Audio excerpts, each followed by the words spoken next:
In this week's action-packed episode of Assassination Classroom, Koro-sensei does battle with the Reaper 2.0. If you have not watched this episode, big spoiler warning, I'm going to talk about all of the big major events. And honestly, not that much happened in this episode, but it wrapped up things really quickly. Not only did Koro-sensei have his battle with both Shiro and the Reaper 2.0, but it all gets finished in this episode as well. And that's because we finally get to see Koro-sensei going all out, which was a huge build-up. I honestly thought he was going to do this at the very beginning of the episode. No, it actually took the death of one of his students to start powering up. You see, in the first half of the episode, the Reaper 2.0 and all of his monstrous glory is just wailing on Koro-sensei. They are just knocking the shit out of each other, firing beams, throwing tentacles, and just sort of all around exploding all over the place. It's one hell of a spectacle, especially how Shiro gets involved in the battle as well, with his big creepy eye lasers. He's such a charismatically evil villain, and that's what's really fun to watch him.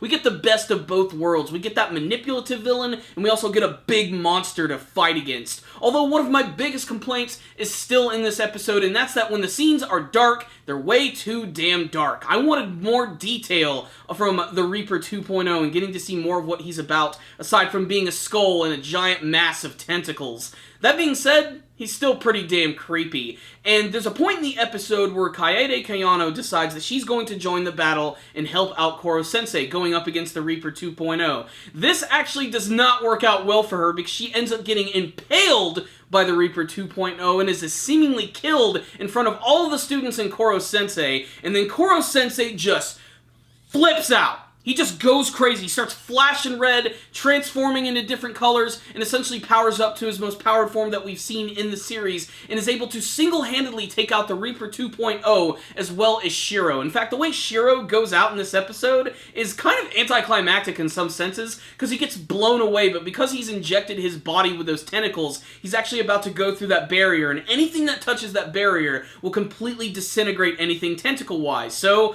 Shiro's gone. And then, of course, we have the Reaper, who has one of the coolest, nay, the coolest character death we've seen in the series, where Koro-sensei reluctantly has to kill one of his students. And I love the dynamic here, because he has to kill a former student that just killed one of his current students. There's just something really interesting about all of that. You know, he realized that he's failed with the Reaper, and that there's no way to save him, so he gets right up in his face with one of the anti-Koro-sensei knives, stabs him, has one final moment with him, before he explodes into this powdery goodness. It's the end of the battle, and it's really shocking, and you have to come to the terms with the fact that Kayano is dead.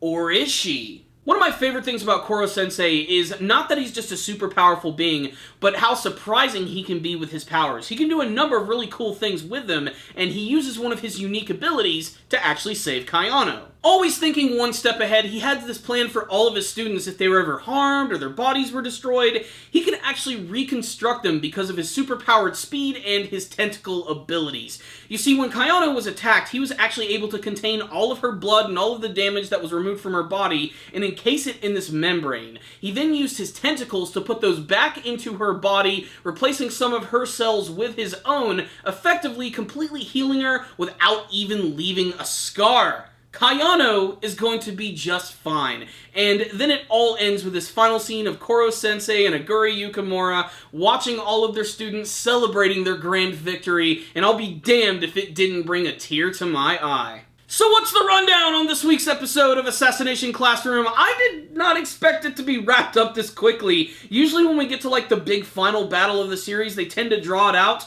No, they pretty much got right to it, and they finished it all in the span of a single episode. But it was an episode that was handled quite well. It also had some really great animation and some of the craziest battles that we've seen from the entire series. And that makes sense. We got a lot of crazy tentacle monsters who are going to be throwing down. I was almost a little shocked that some of the other students didn't decide to join Kayano in her effort to try and take down the Reaper, although that could have destroyed the whole impact of her actually getting hurt. And despite the fact that she was impaled, I really didn't feel anything right there. My only thought was, she's probably going to be healed by someone. There's going to be some sort of secret we don't know. It might even have something to do with some of her latent tentacle abilities that we don't even know about. And of course, Koro-sensei ended up saving the day. Because Shiro really thought that his biggest weakness was going to be the fact that he always goes out of his way to protect his students. So he always has the Reaper constantly attack towards the students, so Koro-sensei has to keep getting in the way and taking the brunt of all of these big, massive, flashy attacks, which looked really damn awesome. If only I could see everything that was going on half the time. There are just times when the series is too dark and you can't really tell what's going on, and there's just time when there's too much light. But still, you can follow this episode pretty easily, and it was a really exciting one right here. Now that we've gotten the main conflict out of the way, which is the Reaper and, of course, Shiro, I'm kind of interested to see what they're going to do with the last couple of episodes. I mean, we still have to deal with this whole Koro-sensei thing, and then I'm sure we're probably going to get like a big epilogue for the series, seeing where the students are going to be going as they move on into high school. I can't wait to see how that's going to wrap up, and especially if they're actually going to end up saving Koro-sensei, or if, unfortunately, if they are going to have to assassinate him. I really can't wait to see how that's all going to end. I don't read the manga version, so I have no idea how they're going to end the series, although I know I'm very anxious to see what they're going to do with it. So, this was a really awesome, action-packed, and very heartfelt episode of Assassination Classroom, which I can definitely recommend to all fans of AssClass. Whether you're a manga reader or just following the anime version, definitely check out this week's amazing episode. It wasn't the perfect episode, and it wasn't like the big finale that I was personally waiting for, but honestly, for what it is, I'm pretty satisfied. So I'm going to give this episode right here a 4 out of 5. Check it out, AssClass fans, you might see something you like. But if any of you did watch this week's episode of Assassination Classroom, please tell me what you thought about it in the comments section below. What did you think about the final battle between the Reaper and Koro-sensei? And what do you want to see from the last couple episodes of Assassination Classroom? Please tell me in the comments section below.